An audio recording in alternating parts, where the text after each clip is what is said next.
कबीर साहेब को क्या सिर्फ आप हिंदू कहेंगे, जो चोटी रखता हो, दाढ़ी रखते हो और गेरुआ वस्त्र धारण करते हो, तीज त्योहार मनाते हो, होली, दिवाली, दशहरा, कुछ कर्म कांड करते हो, कुछ रीति रिवाज और परंपराओं को ढोते हो, श्राद्ध कर्म है, पिंडदान है, या और भी आप सब जानकार हैं इसके बाद। तो क्या यही कबीर साहब जिंदगी भर करते रहे? कहीं मालूम पड़ता है उनके जीवन दर्शन को देखने से या बीजक पढ़ने से कहीं पर वो मालूम पड़ते हैं कि नमाज अदा कर रहे हैं? आपको यकीन नहीं होगा, जब दिल्ली पहुंचे कबीर साहब और कई बार जब बनारस आए सिकंदर लोदी, तो उनके सामने सीना तान के खड़े हो गए। सिकंदर लोदी के गुरु रहे हैं शेख तकी, जो एक पीर औलिया के तौर पर देखे जाते थे और अपने आप को वो कबीर के समकक्ष मानते थे कि हम भी मुसलमानों में, इस्लाम में एक बड़े पीर हैं, औलिया हैं, पैगंबर अपने को कह रहे थे। वो और सिकंदर लोदी और वो शेख तकी दोनों मिल करके बराबर कोशिश करते रहे कि कबीर साहब को यदि मुसलमान बना लिया जाए तो फिर इनके साथ जो हजारों लोग चलते हैं, साखी दोहा शबद रमैनी गाते, खंजड़ी बजाते, इनको एक झटके में हम मुसलमान बना लेंगे और बहुत बड़ा समुदाय हमारे हाथ लग जाएगा। लेकिन कबीर साहब हमेशा इनकार करते रहे। कबीर साहब ना हिंदू थे ना मुसलमान। कैसे? आज की भाषा में समझें इसे। अभी कुछ बरस पहले की बात है, हमारे देश में एक बहुत बड़े राष्ट्रपति हो गए हैं, जो मैं समझता हूं एक नंबर के राष्ट्रपति हुए हैं। नाम था उनका APJ अब्दुल कलाम साहब। जन्मजात मुसलमान थे, लेकिन एक कौड़ी भर के मुसलमान नहीं थे वो। आप समझ रहे हैं? उनका मुसलमानियत से, इस्लाम से जरा भी लेना देना नहीं था। ना वो हिंदू थे, हिंदू गुरुओं के चरणों में बैठते थे, सब कर रहे थे, लेकिन ना हिंदू थे ना मुसलमान। वो सच्चे इंसान थे। आप समझ रहे होंगे मैं क्या कहना चाहता हूं, कि वो बिल्कुल सच्चे इंसान थे और ऐसे इंसान हुए कि पूरे राष्ट्रपति भवन को जनता के लिए खोल दिए। कोई 500 कमरे होंगे राष्ट्रपति भवन के अंदर, बहुत सारे कमरे हैं, सब खोल दिए आम जनता के लिए। उनके पास कुछ किताबें रहा करती थी, कुछ कपड़े हुआ करते थे, बस यही उनकी कुल पूंजी थी। और जो कुछ भी उन्हें सरकार की ओर से राशि मिलती थी, वो सब अपने गांव के स्कूलों में या गरीब लोगों में बांट दिया करते थे। वो आदमी जिस दिन वो शरीर छोड़ रहे थे, उसी दिन एक और आदमी जो बड़ा कट्टर मुसलमान था मारा गया था। जेल में उसको फांसी दी गई थी। नाम अभी मुझे याद नहीं आ रहा है। जब मैं नागपुर में था तो नागपुर के जेल में ही उनको फांसी दी जा रही थी। नाम याद आएगा तो बता दूंगा। वो भी पक्का मुसलमान था, ये भी मुसलमान जा रहे थे आज। इनके लिए पूरा देश रो रहा था और उनके लिए पूरा देश थूक रहा था। वो आतंकवादी था। देखिए, कर्म, मुसलमान घर पैदा होने से कोई फर्क नहीं पड़ता है। बहुत मुसलमान हुए इस देश में और आज भी हैं, जो हिंदुओं से भी बढ़कर हैं, राष्ट्र के लिए प्रेम करते हैं, देश के लिए मर मिटने को तैयार हैं। और हमारा देश और हमारे नेता हमको हिंदू मुसलमान में बांट रहे हैं। ना हम हिंदू हैं ना मुसलमान। ठीक है, अभी जनगणना आने वाली है, जब जाति बिरादरी पूछी जाएगी तो लिखाएंगे, ये जानकारी के लिए ठीक है। लेकिन आप गहराई से देखें तो जन्मजात न कोई हिंदू होता है, न कोई मुसलमान होता है, न कोई ब्राह्मण, न छत्री, न वैश्य, न शूद्र, न तेली, न चमार, न कुम्हार, लोहार और पासी, पाल, वाल्मीकि कुछ होता है जी। सब बच्चे वैसे ही आते हैं। एक है त्वचा, हाड़, मलमूत्रा, एक रुधिर, एक गुदा, एक बूंद से सृष्टि रची है, को ब्राह्मण को शूद्रा। इतनी बड़ी राष्ट्रीय एकता ही नहीं, वैश्विक एकता की बात करने वाले सदगुरु कबीर साहब हुए हैं। और आज उनके जीवन दर्शन को हर आदमी को समझना है, जन जन को समझना है। समझ रहे हैं आप लोग? जन जन के प्यारे हैं सदगुरु कबीर साहब। जब कभी भी भारत में संकट आया है तो सबसे पहले आकाशवाणी और दूरदर्शन, तब ये चैनल नहीं थे जो आज दर्जनों की तादाद में हैं, आकाशवाणी और दूरदर्शन से कबीर साहब के भजन बजाए जाते रहे हैं।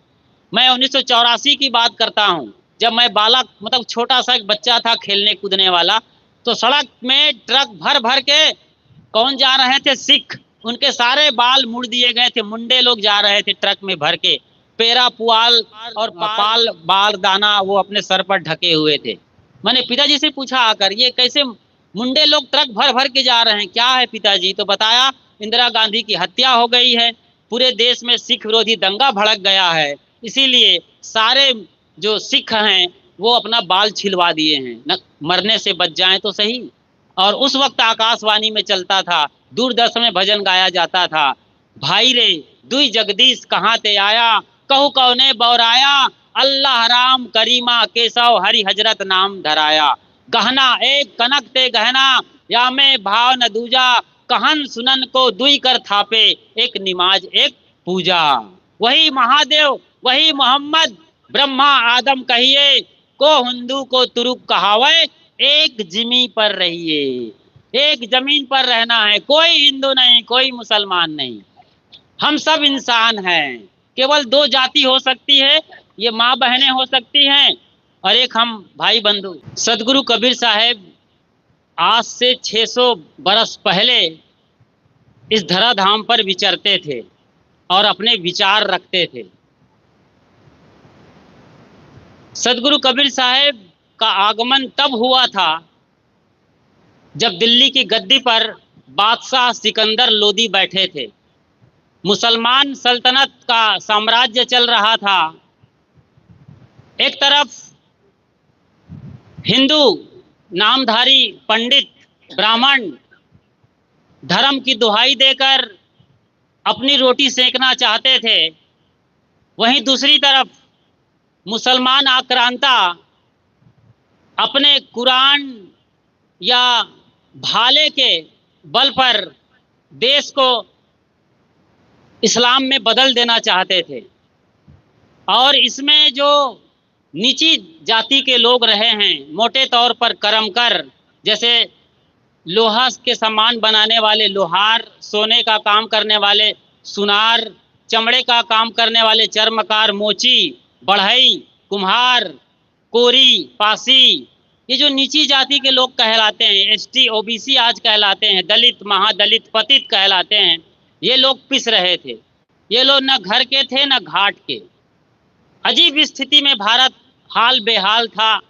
वहीं पर शुरुआत होती है भक्ति काल के स्वर्णिम युग का, जब सदगुरु कबीर साहब का पदार्पण होता है लहर तारा धाम काशी में। साहब ऐसे आते हैं एक फूल की तरीके से, कोई भी उठा ले उन्हें कोई फर्क नहीं पड़ता है, न वो हिंदू थे न मुसलमान। हिंदू कहो तो मैं हूं नहीं, मुसलमान भी नाही, पांच तत्व के भीतरे गैबी खेले माही। ये साहब की पंक्ति है। साहब कहते हैं कि मुझे आप यदि हिंदू समझकर लालन पालन करना चाहते हो या हिंदू कहना चाहते हो तो मैं हिंदू नहीं हूँ, मुसलमान भी नहीं हूँ। अब आप विचार करिए, क्या सचमुच में आज से 600 बरस पहले आए कबीर साहब हिंदू नहीं थे? क्या वो मुसलमान नहीं थे? अपने से सवाल करिए तो शायद सही उत्तर निकल आएगा, जो हमारे लिए ही आज के हिसाब से बहुत बड़ा उत्तर होगा। क्या आदमी हिंदू और मुसलमान होता है? क्या कबीर साहब का खतना हुआ था या सुन्नत हुआ था, या वो जालीदार टोपी लगाते थे, दाढ़ी बढ़ाए हुए थे, मूंछ कटाए हुए थे? क्या दिखता है कबीर साहब की फोटो में आपको? फोटो तो चलो बना ली जाती है, उनकी भाषा को पढ़ते हैं, उनकी बानी बीजक को पढ़ते हैं। बीजक के बाहर साखी ग्रंथ हैं, दोहावली है और सागर ग्रंथों के नाम से तमाम ग्रंथ हैं। वहाँ कहीं भी ऐसा नहीं लगता है पल भर के लिए कि साहब मुसलमान थे। मुसलमान खानदान और परंपरा में पाले गए, ये सच है। जब बाजार से लौट रहे थे कपड़ा बेचकर नीरू और नीमा, तो लहर तारा तालाब के किनारे रोता हुआ बालक पाए थे, जिन्हें कोई माँ छोड़ गया था अभी अभी, एकदम ताजा मासूम बच्चा। वो कमल फूल और पत्ते पर लिपटे हुए रो रहे थे। बच्चा तो रोएगा ही, प्यास भी लगती है, नींद भी आ रही है, ऊपर से माँ और कोई नजर नहीं आ रहा है। बियां बा में एक बच्चा रोएगा ही रोएगा। और इन लोगों को लगा, और जाकर देखे जब रोने की आवाज़ के साथ, तो उठाकर घर ले आए। और कन्वर्टेड हिंदू अभी अभी कुछ बरस या कुछ महीने से जो मुसलमान हो गए, नीरू और नीमा ने उन्हें पाला। वहाँ परवरिश होती रही। धीरे धीरे कबीर साहब अब बड़े हो रहे हैं, दौड़ लगा रहे हैं, गलियों में आ गए हैं। बाहर काशी की नगरी की बात हो रही है, ये जिन्हें आज बनारस और वाराणसी कहा जाता है, वो काशी जो भारत की सांस्कृतिक राजधानी रही है, व्यापार का बड़ा केंद्र रहा है। गंगा नदी के किनारे समंदर के रास्ते तक दुनिया भर में व्यापार होता था। बड़ा नाम था काशी का, बड़े मुकाम थे, बड़े बड़े मंदिर, गुरु, घंटाल, घड़ियाल, अजान, नमाज, ये सब गूंज रहे थे। इसके बीच में कबीर साहब का पदार्पण हुआ था, और वो अब बड़े होने लगे तो घूम घूम कर देखने लगे थे, सब जगह जा रहे थे। जब पढ़ाई की बात आई, दाखिला की बात आई, तो उनकी स्कूल की बात जब आई कि इन्हें एंट्री लिया जाए, एंट्री दिया जाए, तो लोग समझ रहे थे नीरू नीमा के यहाँ पाले गए हैं तो फिर मदरसे में मौका मिलना चाहिए। मदरसा मतलब इस्लाम का प्राइमरी स्कूल। लेकिन वहाँ से भी मुल्ला मौलवी ने इनकार कर दिया, इनके जात पात का पता नहीं चलता है, ये पक्का मुसलमान भी नहीं है।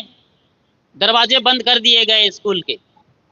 इधर हिंदू भी स्वीकार नहीं कर रहे थे, ये तो पाले जा रहे हैं मुसलमान के घर, तो हम हिंदू कैसे कहें। इनके माँ बाप का अता पता नहीं है, जन्म कैसे हुआ आज 600 बरस बीत गए पता नहीं चलता है पक्के तौर पर। सीता मैया का भी पता नहीं चलता कहाँ वो पाई गई थी, किसके बच्ची थी वो। राजा जनक हल चला रहे थे, नाली बनती थी हल चलने पर, उसी में घड़ा निकला और वो बच्ची रो रही थी वहां। सोचो जरा, किस माँ ने पैदा करके घड़े में बंद करके जमीन में गाड़ दिया था, और खेत में से निकलती है सीता। ये हालत रही है। कबीर साहब के साथ भी यही हुआ था, उनके माँ बाप संभाल नहीं पाए होंगे और वहां छोड़ गए थे बियाबा में। कहीं आप लावारिस भी कह सकते हैं, हालांकि ये शब्द बड़ा बुरा लगता है, लेकिन बिल्कुल सही परिभाषा है कबीर साहब की। लावारिस तरीके से छोड़ दिए गए थे। एक ऐसा बच्चा जो लावारिस कहा जा सकता है, लेकिन आज पूरी दुनिया का वारिस है। कोई जन्म से थोड़ी बड़ा होता है, नाम होता है, उसका भविष्य तय होता है। अपने कर्म से तैयार होते हैं बच्चे, अपने कर्म की वजह से जाने जाते हैं दुनिया में, उनका नाम होता है। तो हिंदू स्कूल में या हिंदू पाठशाला में भी उनको मौका नहीं मिल रहा था कि वो का खा गा पढ़ सके, आ बा सा पढ़ सके। वहीं उन्हें एक बड़ा नाम था उस वक्त काशी के अंदर। बहुत बड़े एक ब्राह्मण बाबा थे, पंडित थे, बड़े पुरोहित, एक गुरु स्वामी रामानंद, वो भी बार बार इनकार करते रहे कि हम नहीं एंट्री देंगे हमारे गुरुकुल में, बार बार इनकार करते रहे। और फिर कहानी कहती है कि कबीर साहब पंचगंगा घाट में तड़के 3 बजे लेट गए थे। खड़ाऊ की जब पदचाप सुनाई पड़ी तो साहब चुपचाप लेटे रहे। स्नान करने आते थे स्वामी रामानंद, और अचानक उतर रहे थे जब सीढ़ी से राम राम करते करते, तो टकरा गए कबीर के शरीर से, और कबीर साहब जग गए। अभी उम्र रही होगी 7, 8, 10 बरस की। उठ गए, चरणों में लिपट गए, गुरु मंत्र मुझे राम राम मिल गया। ये कहने की बात है, ये समझाने की बात है। कबीर साहब को कैसे आप परिभाषित करेंगे, उनके मौसम और उनके मौके की बात कैसे बताएंगे दुनिया में। तो ऐसी कहानियां बना ली जाती हैं। आखिर रामानंद जी उन्हें अपने छाती से लगा लिए कि जिस बालक को मैं कई महीनों से इनकार करता रहा, बराबर बचता रहा कि ये ना आए, लेकिन इनके अंदर जो मेधा शक्ति है, जिज्ञासा है, मुमुक्षा है, सत्य को जानने की प्यास है, ये अत्यंत उत्कट अभिलाषा है इस बच्चे के अंदर। फिर उन्हें लगा ये छोटा मोटा कोई बालक नहीं है, ये बहुत बड़ा कोई छुपा हुआ गुरु है, रुस्तम है, कोई बहुत बड़े मसीहा हैं जो आने वाले दिनों में दुनिया में रोशन करेंगे, अपनी रोशनी से जगाएंगे, अपनी वाणियों से हिलाएंगे, और मन मस्तिष्क को इस तरीके से वो झिझोड़ कर हिलाकर लोगों के अंदर चेतना जगाने वाले एक बड़ी चेतना के रूप में देख लिए। फिर वो अपने गुरुकुल में उन्हें आने दिए। फिर जब पहुंच गए गुरुकुल कबीर साहब बनारस के अंदर स्वामी रामानंद के दरबार, तो फिर सवालों की ऐसी झड़ी लगाए कि रामानंद स्वामी की भी बोलती बंद हो गई। तभी कबीर साहब ने कहा, रामानंद राम रस माते, कहाँ ही कबीर हम कहीं कहीं था के। आप समझ रहे हैं? साहब जी हो गया? हाँ, हो गया। अच्छा अच्छा जी, साहब जी का इशारा है, लेकिन इशारा के पहले मैं माइक रोकने के पहले एक लाइन ये बता रहा हूँ कि इशारा तो साहब का आ गया कि वक्त हो चला है, लेकिन हम कुदरत के इशारे को कब समझेंगे, प्रकृति के इशारे को कब समझेंगे कि हम शुद्धतम तरीके से आदमी हैं, इंसान हैं, ह्यूमन बीइंग हैं, मनुष्य हैं, इसके अलावा सब काम चलाऊ चीजें हैं।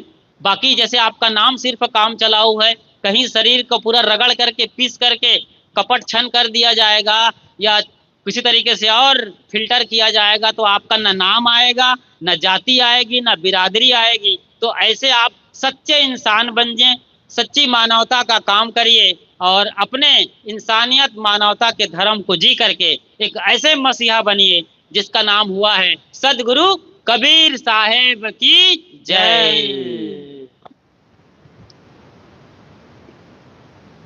अभी हम सब सुपर फास्ट प्रवक्ता, धुरंधर प्रवक्ता है हमारे यतीन्द्र साहब जी, जैसे आपका नाम वैसे काम भी है। बहुत ही क्रांतिकारी विचार श्रवण कर रहे थे। हम हिंदू के घर जन्मे हिंदू कहलाए, सिख ईसाई के घर जन्मा सिख ईसाई कहलाए, मगर खेद है इंसान के कोख से जन्मा मगर इंसान नहीं कहलाया, इंसान नहीं कहलाया, इंसान नहीं कहलाया। कितने चुनौती शब्द अभी हम लोग श्रवण कर रहे थे। आइए इसी विचार के श्रृंखला को आगे बढ़ाने के लिए हमारे